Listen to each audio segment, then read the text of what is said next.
नमस्कार आप सभी को। चलिए सभी उपस्थित हो जाएं जिससे करंट अफेयर्स की इस घटनाक्रम को आगे बढ़ाया जा सके।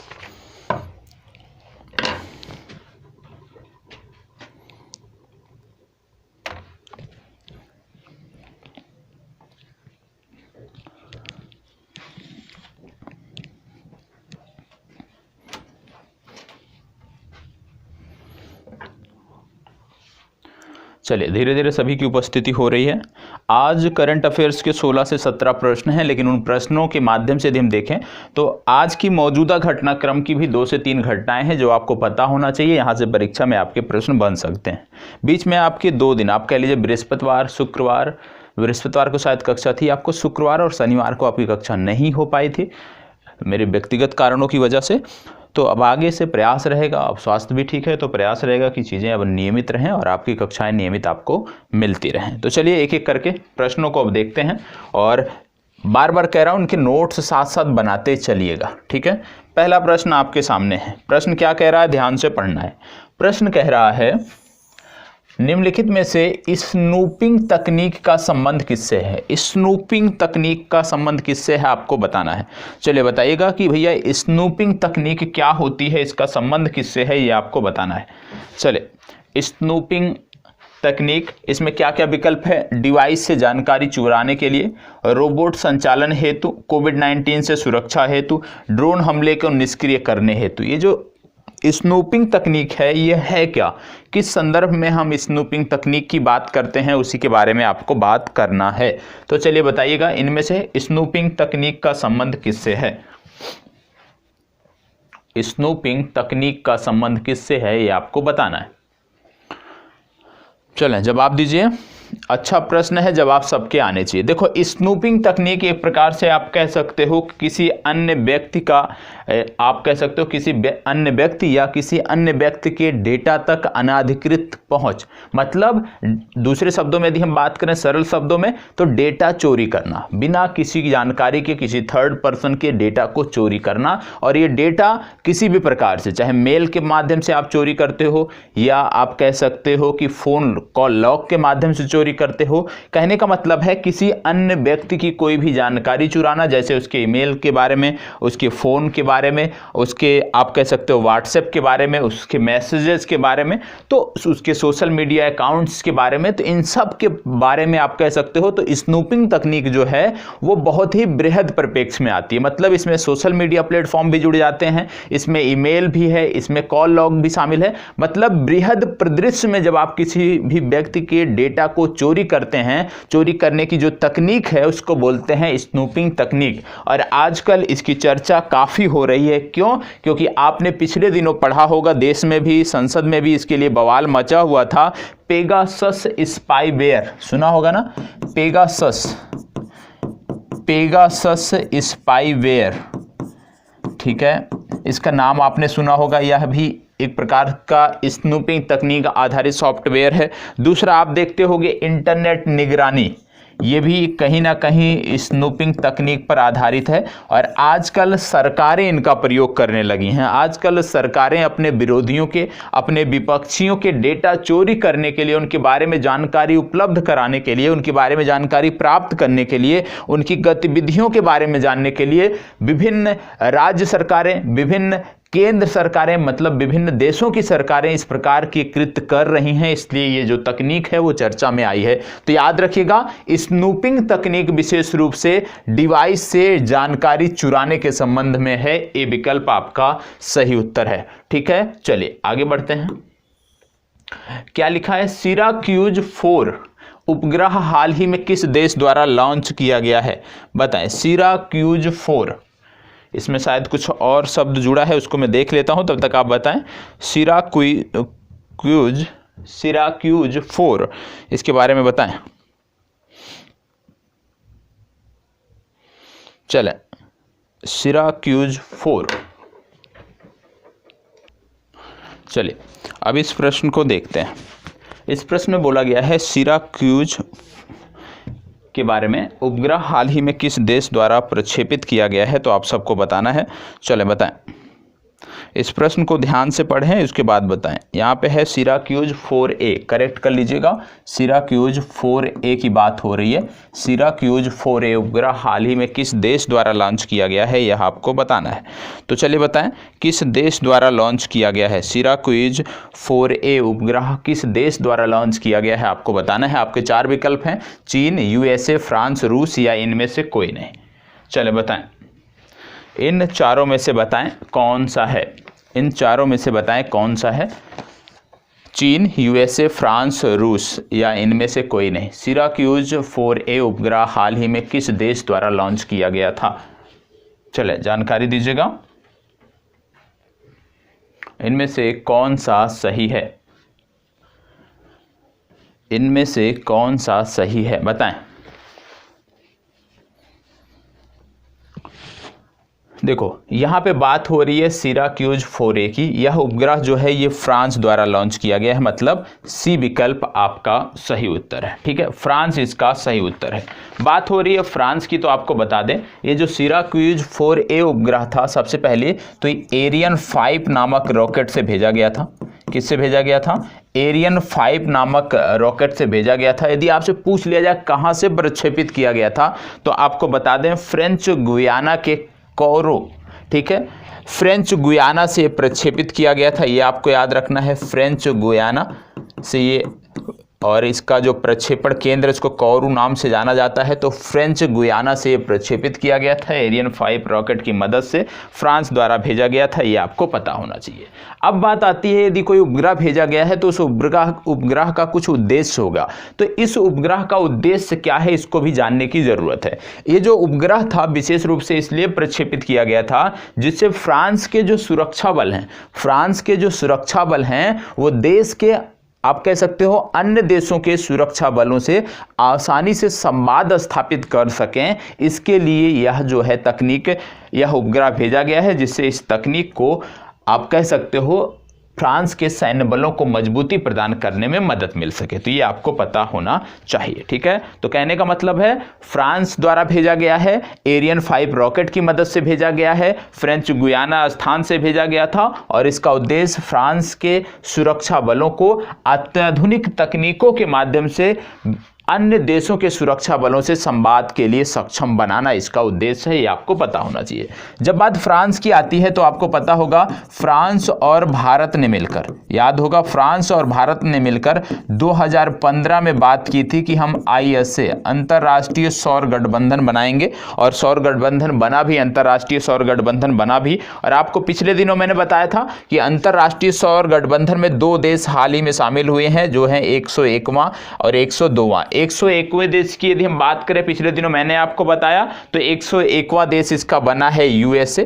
102वां देश की यदि हम बात करें इसका, तो 102वां देश जो बना है वो है एंटीगुआ और बारबुडा। इसका भी नाम आपको याद रखना है, एंटीगुआ और बारबुडा। और मैंने पिछले दिनों आपको बताया था कि ये जो ISA बना था, अंतर्राष्ट्रीय सौर गठबंधन जो बना था, विशेष रूप से कर्क रेखा और मकर रेखा के बीच के देशों के लिए बना था। कर्क रेखा और मकर रेखा के बीच में जो देश स्थित हैं उनके लिए यह बनाया गया था, जहां पर वर्ष भर सूर्य की किरणें, आप कह सकते हैं, पड़ती हैं। ऐसे क्षेत्रों के लिए, ऐसे देशों के लिए यह बनाया गया था। यह आपको पता होना चाहिए। ठीक है, तो इतनी जानकारी इस प्रश्न के लिए पर्याप्त है। ठीक है, इसके साथ साथ आप जानते हो कि भारत ने राफेल जो विमान है उसको भी फ्रांस से खरीदा है। इसको बताएं।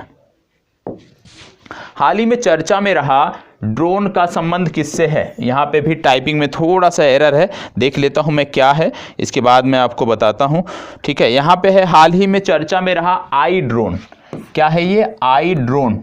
हाल ही में चर्चा में रहा आई ड्रोन का संबंध किससे है बताएं। आई ड्रोन का संबंध किससे है? हाल ही में चर्चा में रहा आई ड्रोन का संबंध किससे है, आपको बताना है। चलें बताएं, हाल ही में चर्चा में रहा आई ड्रोन का संबंध किससे है?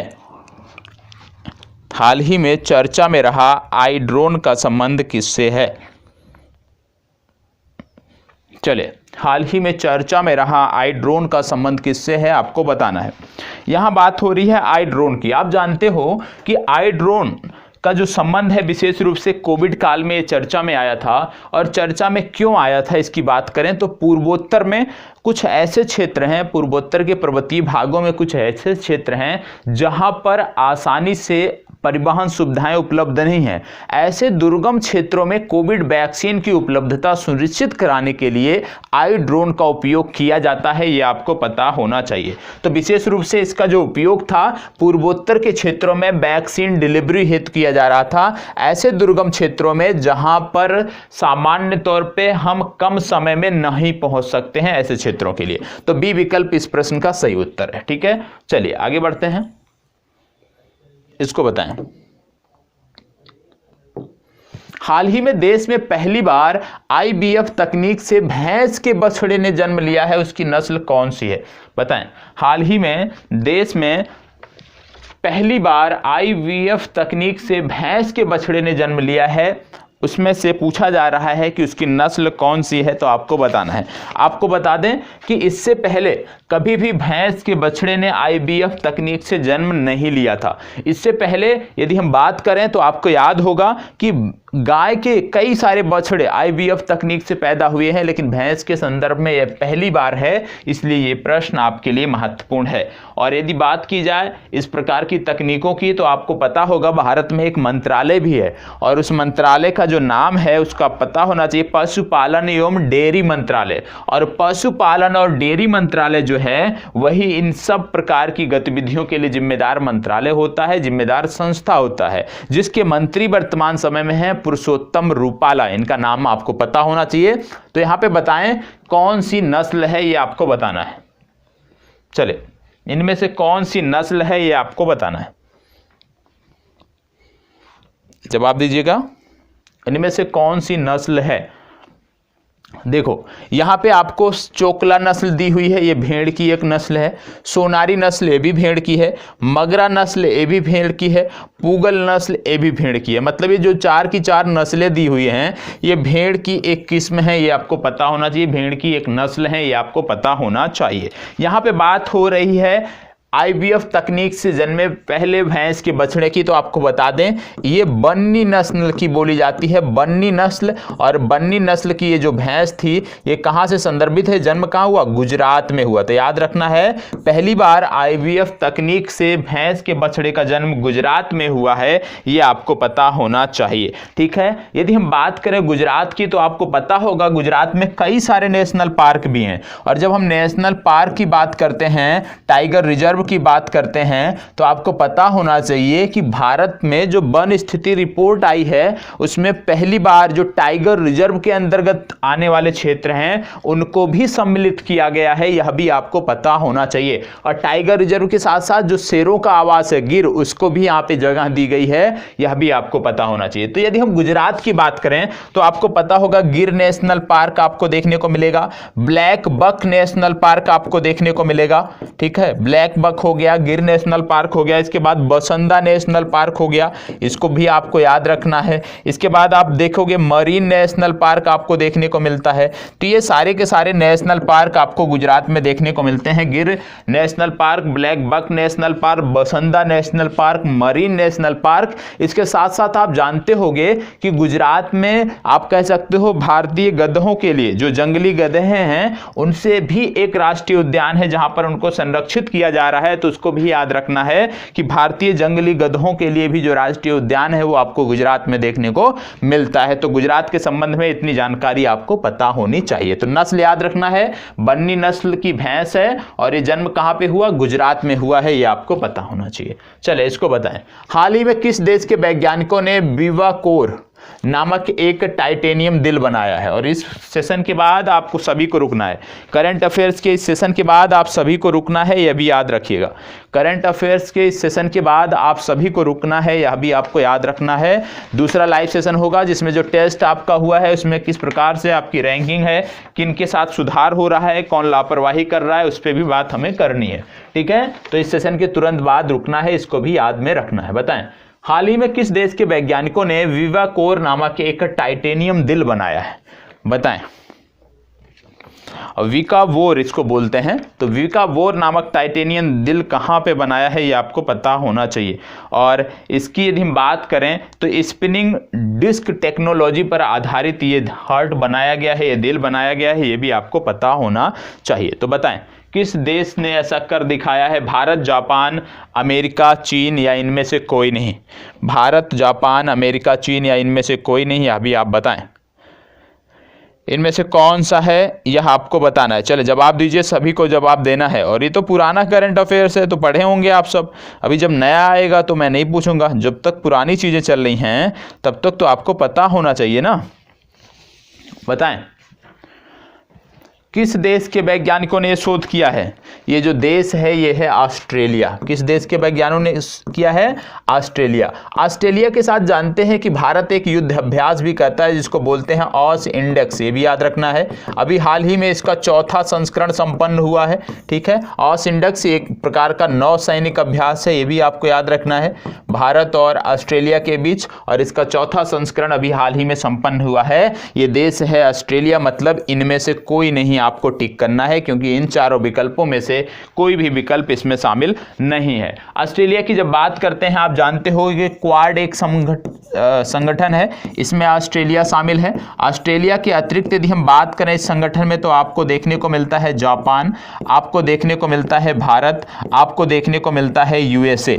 ऑस्ट्रेलिया की जब बात करते हैं, आप जानते हो ऑस्ट्रेलिया का 2/3 भाग मरुस्थलीय है, 2/3 भाग में मरुस्थल है। तो यहाँ पे प्रमुख रूप से 5 मरुस्थल आपको याद रखने हैं। पहला क्या याद रखना है? पहला याद रखना है ग्रेट, इसको याद कर लीजिएगा एक एक करके, ग्रेट विक्टोरिया डेजर्ट, ठीक है, ग्रेट विक्टोरिया। इसके बाद ग्रेट सिम्पसन आपको याद रखना है, ठीक है।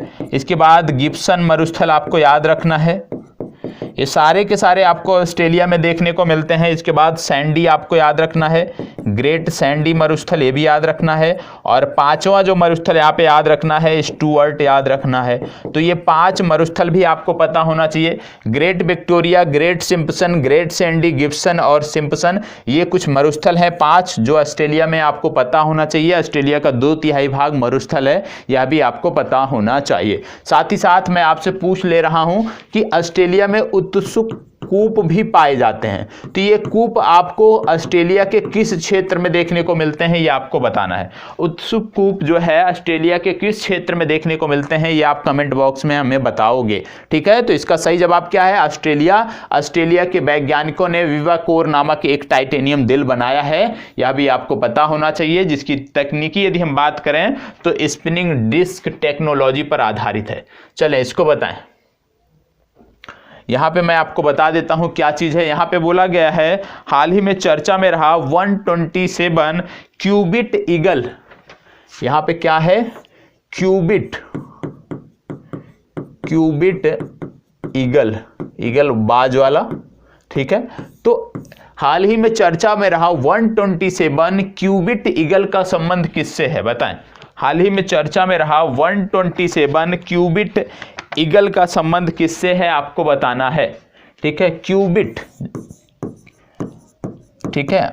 अब हिंदी में जिसको ना समझ में आ रहा हो अंग्रेजी में समझ में आ जाना चाहिए। तो बताएं हाल ही में चर्चा में रहा 127 क्यूबिट ईगल का संबंध किससे है? क्वांटम प्रोसेसर, क्वांटम ड्रोन तकनीकी, एक रक्षा प्रौद्योगिकी, नैनो चिकित्सा उपकरण। बताएं 127 क्यूबिट, बताएं 127 क्यूबिट ईगल का संबंध किससे है ये आपको बताना है। चलें जवाब दीजिए, फास्ट जवाब दीजिए, इतना समय मत लीजिए। आपको बता दें ये अब तक का सबसे शक्तिशाली क्वांटम प्रोसेसर है, ठीक है। ये अब तक का सबसे शक्तिशाली क्वांटम प्रोसेसर है और इसको बनाया है IBM नामक कंपनी ने। IBM नामक कंपनी की यदि हम बात करें तो इसका फुल फॉर्म आपको याद रखना है। इसका फुल फॉर्म है इंटरनेशनल बिजनेस मशीन, ये फुल फॉर्म आपको याद रखना है। IBM के CEO के बारे में पूछा जा सकता है तो IBM के CEO का नाम भी आपके लिए महत्वपूर्ण है, अरविंद कृष्णा इसके CEO हैं। इसका हेडक्वार्टर यदि पूछा जाए तो न्यूयॉर्क USA में इसका हेडक्वार्टर देखने को मिलेगा। तो सबसे महत्वपूर्ण है इसका फुल फॉर्म IBM का इंटरनेशनल बिजनेस मशीन, ये आपको याद रखना है, ठीक है। और यह भी याद रख लीजिएगा कि 127 क्यूबिट ईगल जो है ये अब तक का सबसे फास्ट कह सकते हो, अब तक का सबसे शक्तिशाली क्वांटम प्रोसेसर है। इसको बताएं। हाल ही में चर्चा में रहा परसेवरेंस लैंडर किस ग्रह के लिए भेजा गया था, बताएं। बहुत ही आसान है, कई बार मैंने बताया है। परसेवरेंस रोवर कई बार मैंने बताया है, वही चीज यहां भी हो रही है। तो बताएं परसेवरेंस लैंडर किस ग्रह के लिए भेजा गया था? बुध, मंगल, सूर्य और शुक्र। बताएं किस ग्रह के लिए भेजा गया था, इसको आपको बताना है। परसेवरेंस, जिनको ऐसे ना समझ में आ रहा हो, कई बार मैंने ये बताया है। परसेवरेंस, ठीक है, ये बताएं। चलिए जवाब दीजिएगा। परसेवरेंस लैंडर किस ग्रह के लिए भेजा गया था? परसेवरेंस लैंडर किस ग्रह के लिए भेजा गया था? जवाब दीजिए, फास्ट जवाब देना है, सब याद रहने चाहिए। आपको पता होगा मंगल के लिए वर्ष 2021 में कुल 3 मिशन भेजे गए थे। मंगल ग्रह के लिए कुल 3 मिशन विभिन्न देशों ने भेजे थे, जिनमें से यदि हम बात करें तो नासा ने भेजा था परसेवरेंस रोवर को, ठीक है। नासा ने जो भेजा था वो आपका मिशन है परसेवरेंस रोवर, ठीक है। ये हो गया, नासा का हो गया। नासा ने क्यों इसको भेजा था? नासा ने इसको भेजा था मंगल ग्रह की चट्टानों के नमूने लेने के लिए। ये ड्रिल करता है चट्टानों में, और चट्टानों में ड्रिल करके उनके नमूनों को जो है वो नासा को भेजता है, इसके लिए इन्होंने भेजा था। फिर इसके बाद तियानवेन फर्स्ट देखा होगा आपने, सुना होगा आपने, तियानवेन फर्स्ट जो है ये चीन ने भेजा था, ये भी आपको याद रखना है। चीन का मंगल मिशन था तियानवेन फर्स्ट, और चीन ने जो तियानवेन फर्स्ट मिशन किया था विशेष रूप से मंगल की सतह का सर्वेक्षण करने के लिए किया था। और यहां पे आपको याद होगा झरोंग नामक रोवर भी इसी मिशन में भेजा गया था। याद रखिए, ये तो याद ही होगा, झरोंग नामक जो रोवर था चीन ने तियानवेन मिशन के अंतर्गत ही भेजा था और इसको मंगल ग्रह पर भेजा था। इसके बाद आपने सुना होगा यूएई का मिशन। यूएई का मिशन क्या था? Hope probe. किसने नहीं सुना है बताओ? होप प्रोब, होप मिशन किसने नहीं सुना है? यूएई का होप मिशन जो था यह भी मंगल ग्रह के लिए था और मंगल की जलवायु के अध्ययन के लिए था। तो एक मिशन था होप मिशन जो यूएई ने भेजा था मंगल पर, तियानवेन फर्स्ट मिशन चीन ने भेजा था, और परसेवरेंस रोवर जो है ये नासा ने भेजा था। ये तीनों के तीनों वर्ष 2021 में भेजे गए मंगल मिशन है। आपको रट जाना है, इसका जवाब होगा मंगल, तीनों के तीनों मंगल मिशन है, ठीक है। चलिए आगे बढ़ते हैं। हाल ही में भारतीय खाद्य सुरक्षा एवं मानक प्राधिकरण ने खाने पीने की चीजों में ट्रांस फैट की सीमा को कितने प्रतिशत निर्धारित कर दिया है? बताएं, अच्छा प्रश्न है, महत्वपूर्ण है। ट्रांस फैट की बात की जा रही है, बताएं ट्रांस फैट की सीमा को कितना निर्धारित कर दिया गया है? चलिए जवाब दीजिएगा। क्या बोला जा रहा है? हाल ही में भारतीय खाद्य सुरक्षा एवं मानक प्राधिकरण, जिसका मतलब होता है FSSAI, ठीक है। इंग्लिश में यदि हम बात करें तो food safety and standard authority of India, food safety and standard authority of India या भारतीय खाद्य सुरक्षा एवं मानक प्राधिकरण, बात एक ही है, ठीक है। यहां पे बोला जा रहा है कि खाने पीने की चीजों में ट्रांस फैट की सीमा को कितना प्रतिशत निर्धारित कर दिया है? बताएं। देखो, खाने पीने की जो वस्तुएं हैं 2 प्रकार की होती हैं। एक खुले प्रकार की होती हैं, ठीक है, एक होती है बंद, जो पैक, डिब्बा पैक जो होता है। तो खुले और बंद दोनों के लिए यह सीमा की गई है, और ये 5% से घटाकर 2% कर दिया गया है, ये आपको पता होना चाहिए। मतलब दोनों प्रकार के भोज्य पदार्थों में जो ट्रांस फैट की सीमा है वो 2% कर दी गई है, ये आपको पता होना चाहिए। आपको यह भी याद रखना है, WHO ने, विश्व स्वास्थ्य संगठन ने निर्धारित किया है कि वर्ष 2023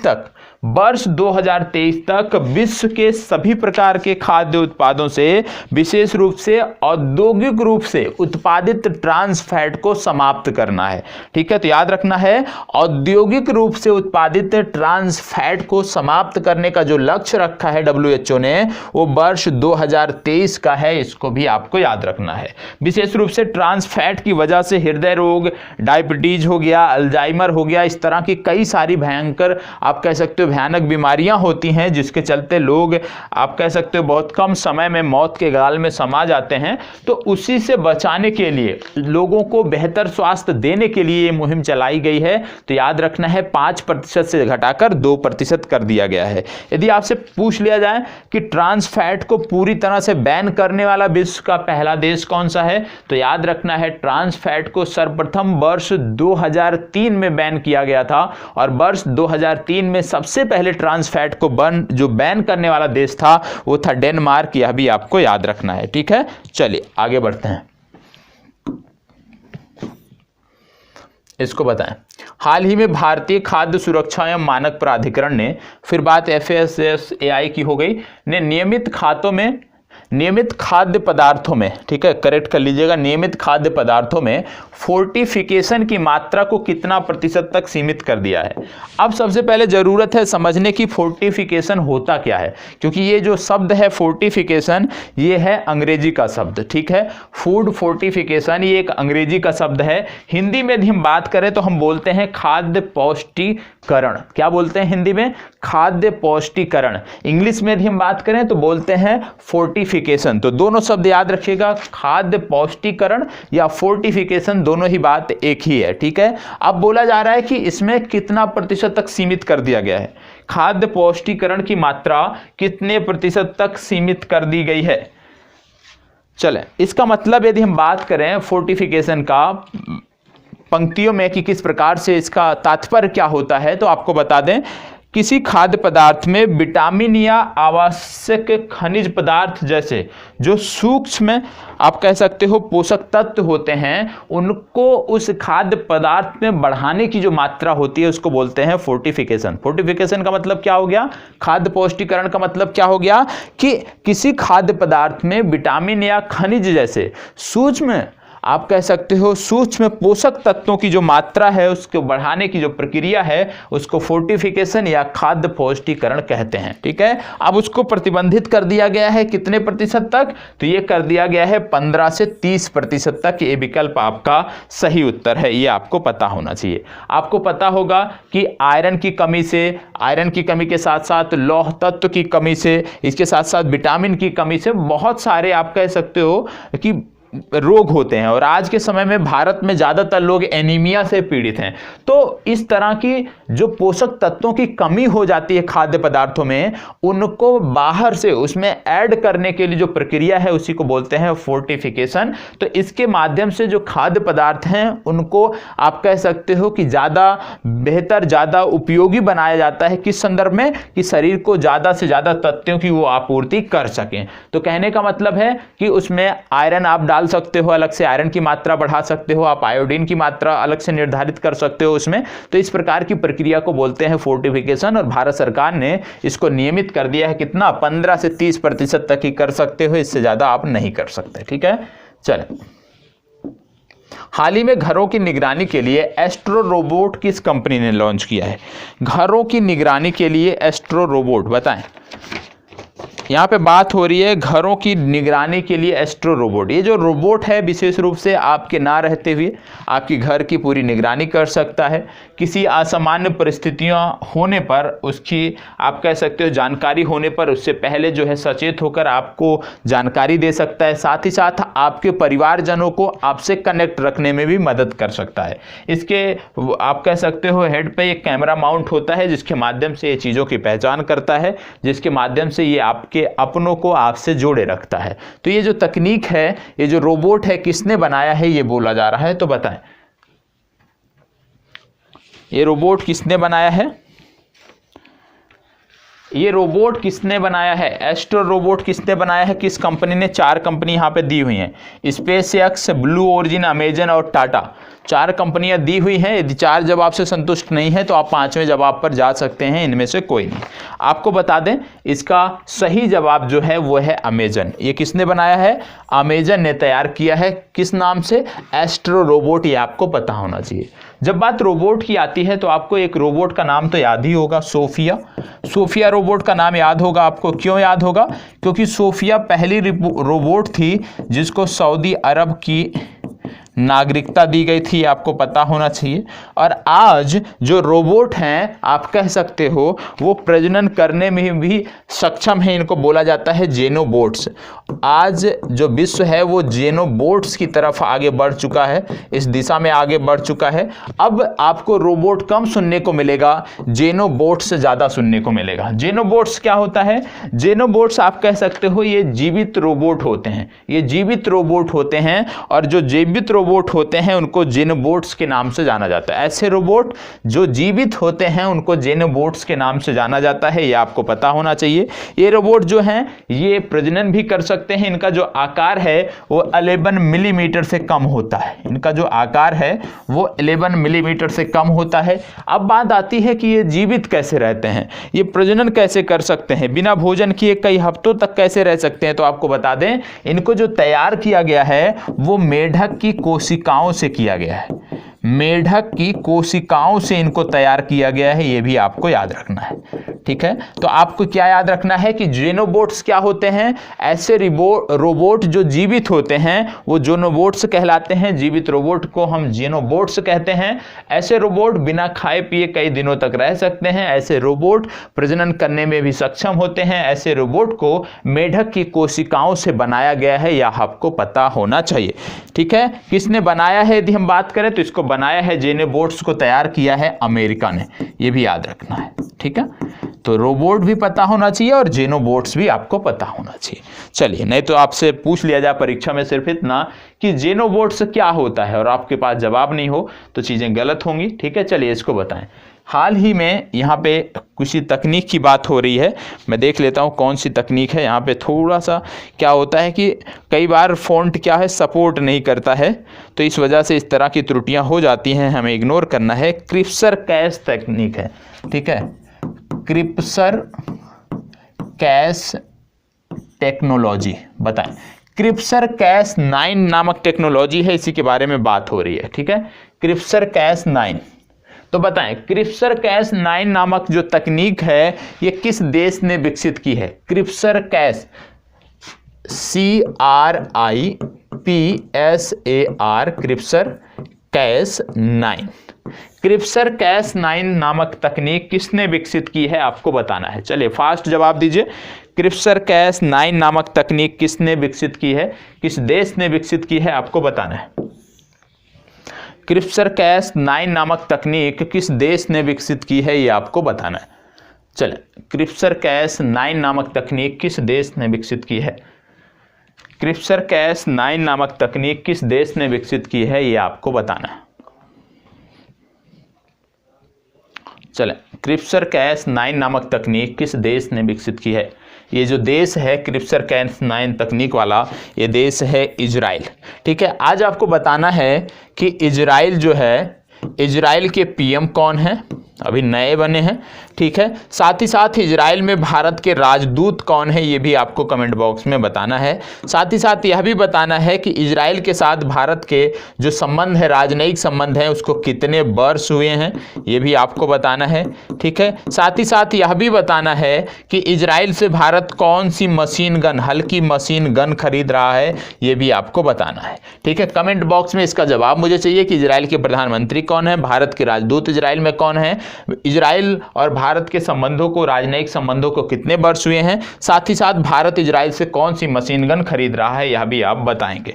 ठीक है, तो इतना नोट कर लीजिएगा। नहीं आता है तो कल मेरे से पूछ लीजिएगा, नहीं आता है तो बता दीजिएगा, मैं आपको जानकारी दे दूंगा। इसको बताएं, हाल ही में किस देश ने ग्रेट बैरियर रीफ की सुरक्षा के लिए एक नई योजना प्रारंभ की है? तो सबसे पहले आपको क्या पता होना चाहिए कि ग्रेट बैरियर रीफ है कहाँ पे। जब तक आपको ये नहीं पता होगा कि ग्रेट बैरियर रीफ है कहाँ पे, आप इसका जवाब नहीं दे पाएंगे। तो बताएं, ग्रेट बैरियर रीफ को लेकर किस देश ने नई योजना प्रारंभ की है? ग्रेट बैरियर रीफ को लेकर किस देश ने नई योजना प्रारंभ की है? न्यूजीलैंड, ऑस्ट्रेलिया, भारत या चीन? बताएं। सबसे पहली जानकारी आपको पता होना चाहिए ग्रेट बैरियर रीफ है कहां पे। आपको बता दें, आपको जानकारी होगी कि वर्ल्ड हेरिटेज साइट में यूनेस्को की वर्ल्ड हेरिटेज साइट में पहले ग्रेट बैरियर रीफ हुआ करता था, लेकिन पिछले दिनों ग्रेट बैरियर रीफ को यूनेस्को वर्ल्ड हेरिटेज साइट से बाहर निकाल दिया गया है। ये भी आपको पता होना चाहिए, ठीक है। तो आज great barrier reef world heritage site के अंतर्गत नहीं आती है। ये कहाँ पे देखने को मिलती है? ये ऑस्ट्रेलिया के पूर्वी भागों में आपको देखने को मिलती है, ये आपको पता होना चाहिए। तो ऑस्ट्रेलिया ने इसको संरक्षित करने के लिए एक नई नीति प्रारंभ कर दी है। अब बात हो रही है ऑस्ट्रेलिया की, तो आप में से बहुत कम लोग जानते होंगे ऑस्ट्रेलिया की राजधानी के बारे में। ऑस्ट्रेलिया की राजधानी है कैनबरा। यहाँ के प्रधानमंत्री के बारे में भी आपको नहीं पता होगा, ज़्यादातर लोगों को यहाँ के प्रधानमंत्री हैं स्कॉट मॉरिसन, इनका भी नाम आपको पता होना चाहिए, स्कॉट मॉरिसन, ठीक है। यहाँ के प्रधानमंत्री हैं स्कॉट मॉरिसन, यहाँ की राजधानी है कैनबरा, ये आपको पता होना चाहिए। यहाँ पर एक पड़ता है वर्ले ग्रिफिन, ठीक है, वर्ले ग्रिफिन नामक एक झील पड़ती है, VURLEY, वर्ले ग्रिफिन, याद कर लीजिएगा इसको, वर्ले ग्रिफिन। ये पूछा जा सकता है, वर्ले ग्रिफिन नामक के एक झील पड़ती है ऑस्ट्रेलिया में, जहां पे एक टापू है जिसको बोलते हैं एस्पन आइलैंड। टापू का क्या नाम है? एस्पन आइलैंड, ठीक है। तो ये जो आपकी वर्ले ग्रिफिन जो झील है, जहां पे एस्पन आइलैंड पड़ता है, ठीक है, क्योंकि ये झील है, इसी में एक टापू है और उसी को बोलते हैं एस्पन आइलैंड। और इस आइलैंड का जो है अब नाम बदल दिया गया है, और इस आइलैंड का जो नाम बदलकर क्वीन एलिजाबेथ के नाम पर रखा गया है। इसका नाम हो गया है क्वीन एलिजाबेथ आइसलैंड। तो आपको याद रखना है, यदि प्रश्न में पूछ लिया जाए कि क्वीन एलिजाबेथ आइसलैंड कहाँ पे है, तो आप बताओगे ऑस्ट्रेलिया में है। ऑस्ट्रेलिया में कहाँ पे है? वर्ले ग्रिफिन नामक झील के अंतर्गत आता है, यह भी आपको पता होना चाहिए। तो झील का भी नाम आपको याद रखना है, पूछा जा सकता है वर्ले ग्रिफिन नामक झील कहाँ पे है, तो आप टिक करोगे ऑस्ट्रेलिया में है, ये आपको पता होना चाहिए। ऑस्ट्रेलिया की बात करें तो आप जानते होंगे कि यहाँ पर अभी हाल ही में मेलबर्न ओपन संपन्न हुआ है, टेनिस का होता है, आपको पता होगा। मेलबर्न ओपन अभी हाल ही में संपन्न हुआ है, और मेलबर्न ओपन जो संपन्न हुआ है, यहाँ पे यदि हम बात करें तो फीमेल की कैटेगरी में एशले बर्टी का नाम आपको याद होना चाहिए, जिन्होंने एक खिताब जीता है, और महिलाओं की कैटेगरी में हो गई एशले बर्टी, और पुरुष की कैटेगरी में हो गए राफेल नडाल, जिन्होंने इस खिताब को जीता है, ये आपको पता होना चाहिए। तो याद रखिएगा, राफेल नडाल ने पुरुषों की कैटेगरी में इस मेलबर्न ओपन को जीता है, और महिलाओं की कैटेगरी में एशले बर्टी ने इस खिताब को जीता है, ये भी आपको पता होना चाहिए। यहाँ पे यदि हम बात करें तो यहाँ पे एक कंपनी है जैकब क्रीक, जैकब्स क्रीक, और जैकब्स क्रीक नामक जो कंपनी है, इसने मिताली राज जो क्रिकेटर हैं, मिताली राज को अपना ब्रांड एम्बेसडर बनाया है। याद रखिएगा, जैकब्स क्रीक नामक कंपनी ने मिताली राज को अपना ब्रांड एम्बेसडर बनाया है। और ये जो जैकब्स क्रीक नामक कंपनी है, ये शराब की एक कंपनी है। और आपको बता दें, शराब के लिए यदि ऑस्ट्रेलिया का कोई शहर मशहूर है तो वो है एडिलेड, ये भी आपको पता होना चाहिए। ऑस्ट्रेलिया का एडिलेड शहर ये शराब के लिए मशहूर है, इसके बारे में भी आपको पता होना चाहिए। साथ ही साथ यह भी पता होना चाहिए, फीफा फुटबॉल का जो महिला वर्ल्ड कप होने वाला है, वो 2 देशों में होगा, एक ऑस्ट्रेलिया में होगा, एक न्यूजीलैंड में होगा। कब होगा? वर्ष 2023 में। इसको भी आपको याद रखना है। तो इतनी जानकारी ऑस्ट्रेलिया के बारे में है, नोट कर लीजिएगा। चलिए, हाल ही में दक्षिण मैबुआंग गांव को ODF प्लस गांव घोषित किया गया है। यह किस राज्य से संबंधित है? मतलब एक गांव की बात हो रही है, मैबुआंग गांव। तो मैबुआंग गांव क्योंकि अब ये ODF प्लस घोषित कर दिया गया है, तो इसको बताना है कि ये कहां पर है, किस राज्य में आता है, ये आपको बताना है। तो बताएं, ये ODF प्लस गांव कहां पर है? चलिए जवाब दीजिएगा, ये ODF प्लस गांव कहां पर है? मणिपुर, उत्तर प्रदेश, मिजोरम या सिक्किम, इनमें से कहां पर पड़ता है, ये आपको बताना है। चलें जवाब दीजिएगा, ये कहां पर पड़ता है, ये आपको बताना है।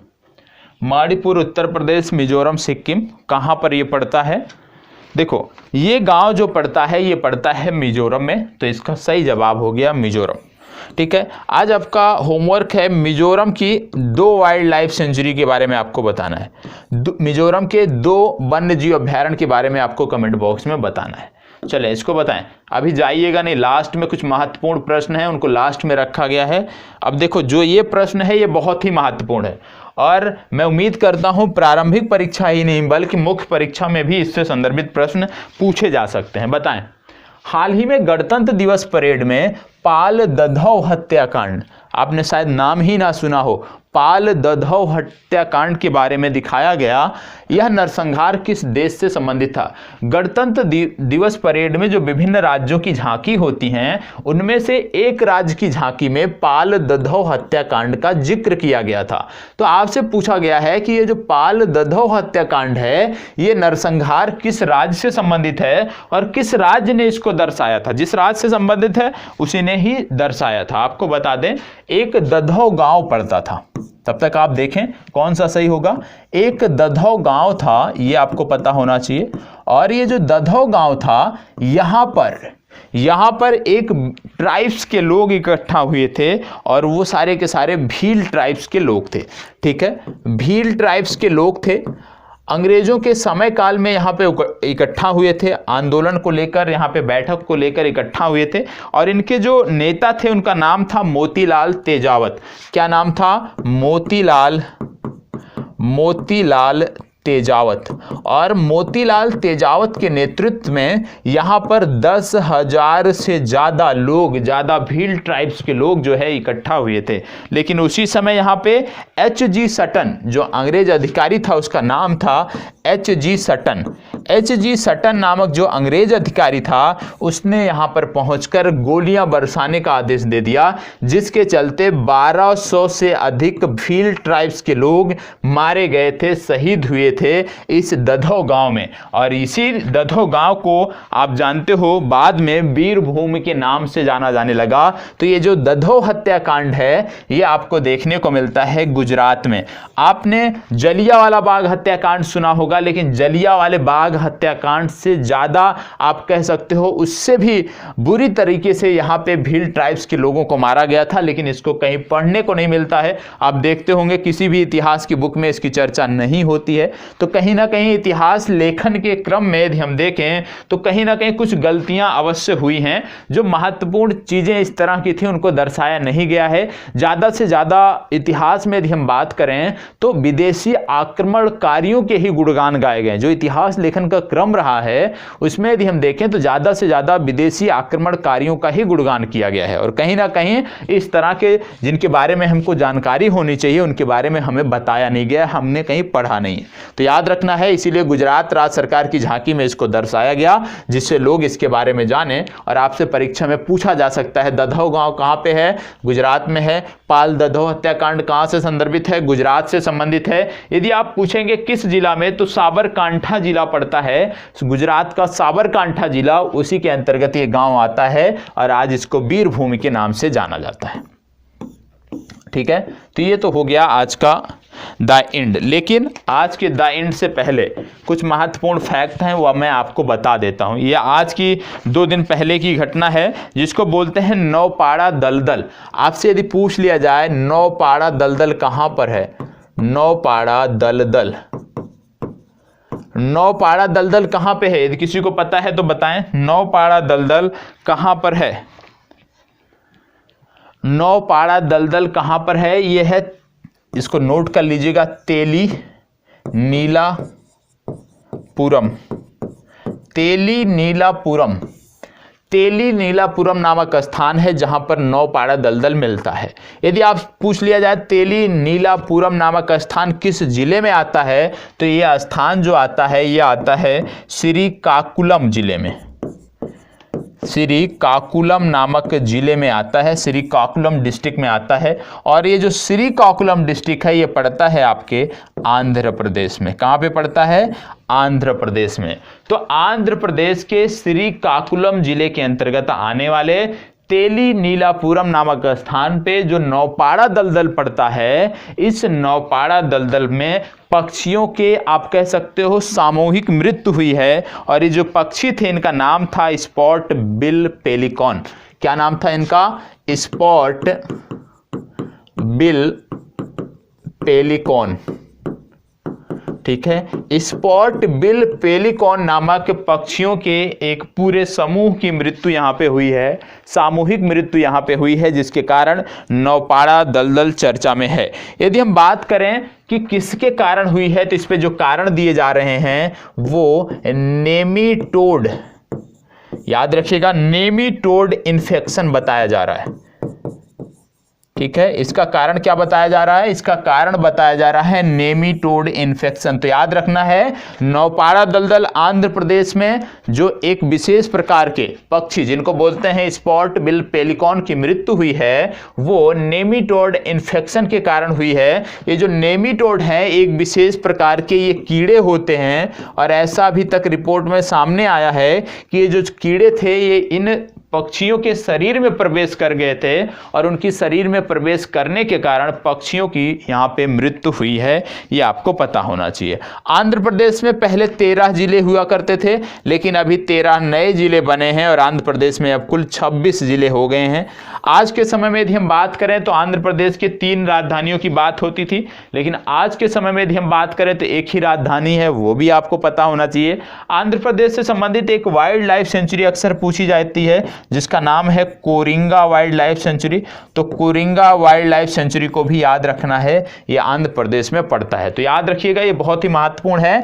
नेमीटोड इन्फेक्शन, नौपाड़ा दलदल में पक्षियों की मृत्यु हुई। किस प्रकार के पक्षी? Spot bill pelican. इसको नोट कर लीजिएगा, और इस कीड़े का नाम भी नोट कर लीजिएगा, नेमीटोड। नेमीटोड नामक कीड़ा था, उस इन्फेक्शन के कारण पक्षियों की मृत्यु हुई है। इतना आपको पता होना चाहिए। ठीक है, तो आज के लिए करंट अफेयर्स का जो सेशन था उसमें इतना ही है, और इसके बाद आपकी कुछ चर्चा होगी, आपकी परीक्षाओं से संदर्भित कुछ चर्चा होगी, आपके टेस्ट में नंबर क्यों नहीं आ रहे हैं उससे संदर्भित चर्चा होगी, और कुछ अन्य चीज़ें हैं जिनको आपको जानना चाहिए, तो उसके लिए आपको रुकना पड़ेगा। ठीक है, तो इस सेशन के तुरंत बाद उसकी हम बात करेंगे, उस पर हम चर्चा करेंगे, तो आप सबकी उपस्थिति अनिवार्य है। तो आज के लिए इतना ही। नमस्कार, धन्यवाद।